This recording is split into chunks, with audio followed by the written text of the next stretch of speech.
Hi, it's Laura Darcy from LauraDarcyArt.com, and we are presenting our third video in a series of videos on how to create whimsical birds with acrylic paint and also using acrylic inks and stamps and stencils and lots of other fun techniques. So today we're going to focus on a little bird, and we're going to start out a little differently because I'm going to show you the final image that I satisfied myself with. We'll talk about that a little bit, and then we'll get into the how-to. So hope you enjoy it. Hope you use these techniques in your own painting, and we'll get right down to the detail here. I wanted to give you more of a close-up of the final image that I'm leaving as is. Always the big dilemma is when to quit. And so wanted to just point out a couple of things here that have been added since I've finished working on the bird. I've added some color, and that is quinacridone magenta, and I added it because it's cool. It's a cool red, and it's got a little blue in it, and the background has blue in it. And in addition to that, it really draws your eye and help you move around the entire image while you're looking at it. The other thing I added were a couple of additional stamps, and I wanted to do that to break up some of the white space without getting rid of it. I wanted white space, but I also wanted a little more interest. So I added some very dark stamps. They are a mixture of the turquoise and black, although they look black probably in this video. I like them to reflect the same colors, and we'll take the black and mix it with the turquoise, or the turquoise and add a little black to it, just so that there's a lot of common elements in all of the paints that I use. It just makes for a harmonious image in the end. And the other thing that I ended up liking about this was trimming down some of the darker edges there with that stamp with some lighter colors. I added a little more turquoise in here. So I wanted the bird to be appealing, and you notice that the eyes are kind of close. I found that that makes the bird look a little more appealing. I've lightened up some of his feathers and given a little definition to them, just to bring some interest back to his feathers. And you can see the magenta is in his body and just very slightly around his eyes too. So this is the final image, and as I mentioned in earlier parts of the video, you'll see how you get in review what you've done, and you go, gee, I should have stopped there. Gee, I should have stopped there. But I pushed through that, even when I realized that perhaps maybe I should have stopped, and get to a place where I'm pretty happy, and I am happy with this. It's got a lot of very interesting layers to look at. You can see how the acrylic paint interacted with water up here. I just love those acrylic paints in water. They just make the most interesting patterns. And then there's enough depth and light to give an interesting background for where the bird is perched. So I hope that you will enjoy watching the tutorial.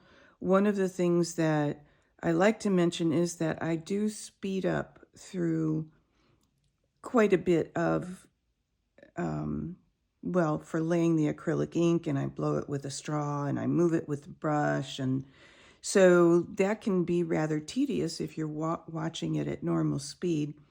I do speed it up, but you can slow it down if you're more interested in how I first laid down that acrylic ink layer. Have fun playing with that, by the way. And then I I do get to the point where I just lay out the bird without adding a lot of detail to how I got to the final bird, because that's just adding detail where it appeals to you and then stopping when you're happy. And that's what I did here. So if you have any questions, please leave them below and I will answer them. If you like the video, please hit like and subscribe and share it with your friends. And I hope you have a lot of fun painting.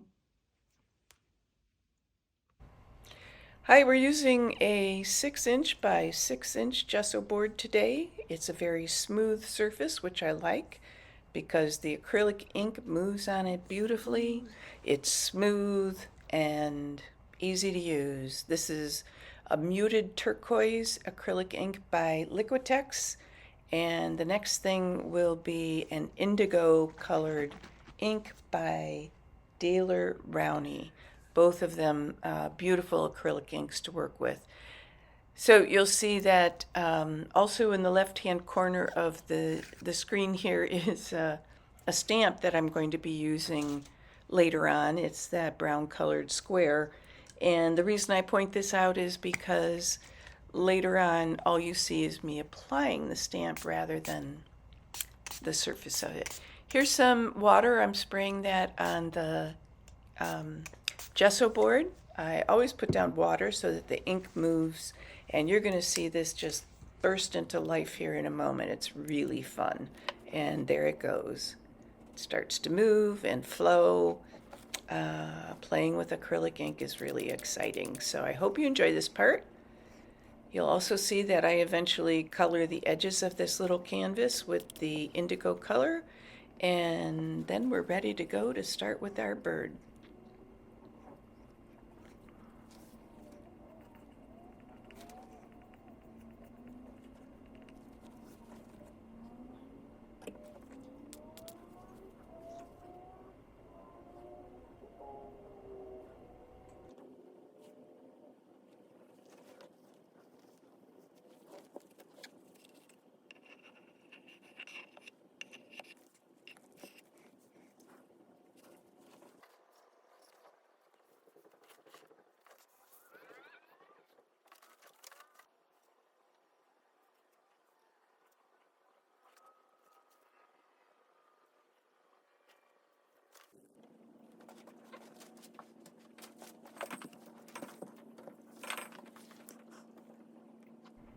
Here we're introducing the turquoise and black, and we're going to apply it with the stamp as promised, and you can see that it leaves some very, very fun texture in the background. As a matter of fact, when I watched this video later on, I was kind of regretful that I fussed so much with it, but you'll see here what I'm doing is removing some of the darkness from the board so that it's a little lighter, and I just use a paper towel, wet paper towel, to do that, and a little pressure. It gets the color off. Now it's time to lay down our, I guess you'd call it a stencil or a mat, whichever you prefer, and I'm just trying to see what angle I want the bird and what orientation for my panel. And I finally find it.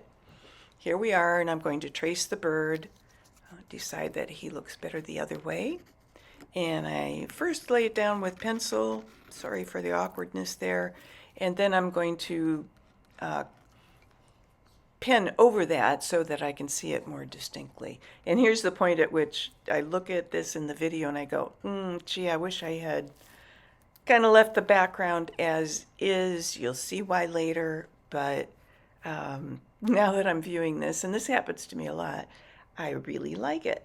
I'm putting in a perch for the bird. Always do that. Kind of have to orient your object in space there so other things recede behind it. This I'm just using black. I like the contrast that provides. So it's a black perch, and you'll see the birds start to form.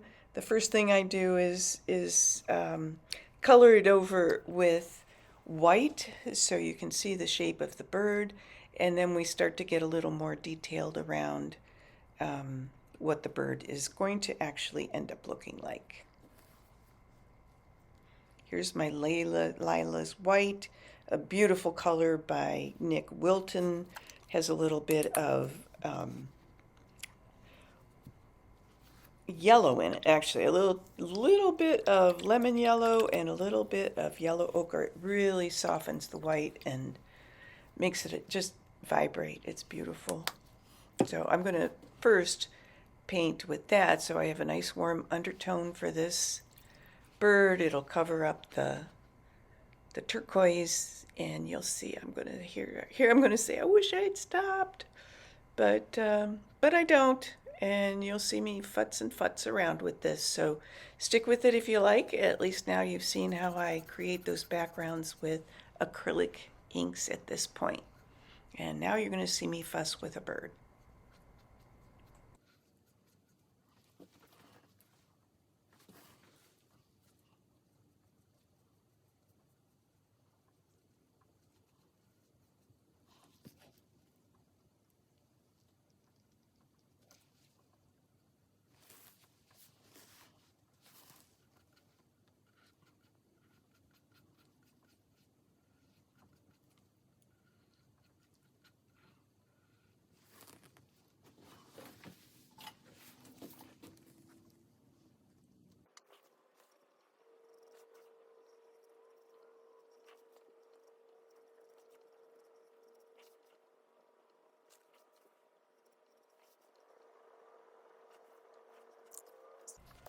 So here we are already. I think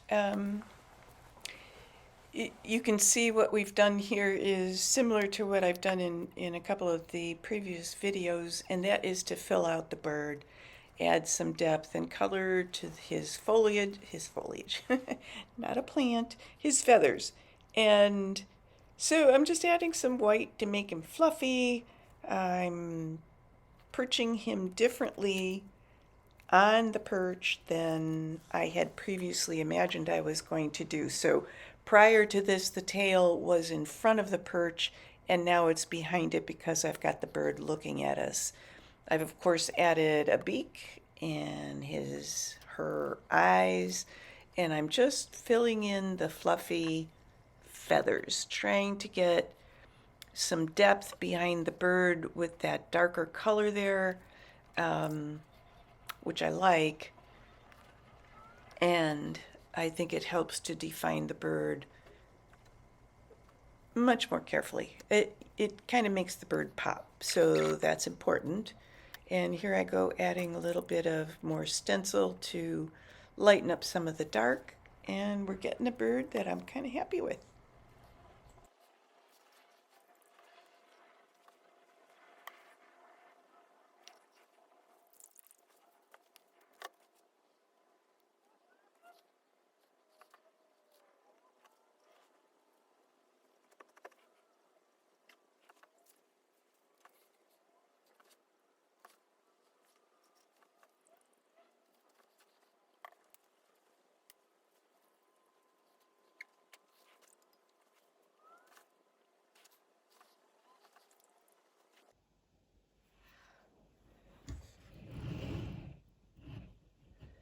So we've got our bird finished, and I thought you might like to see the final image up close again.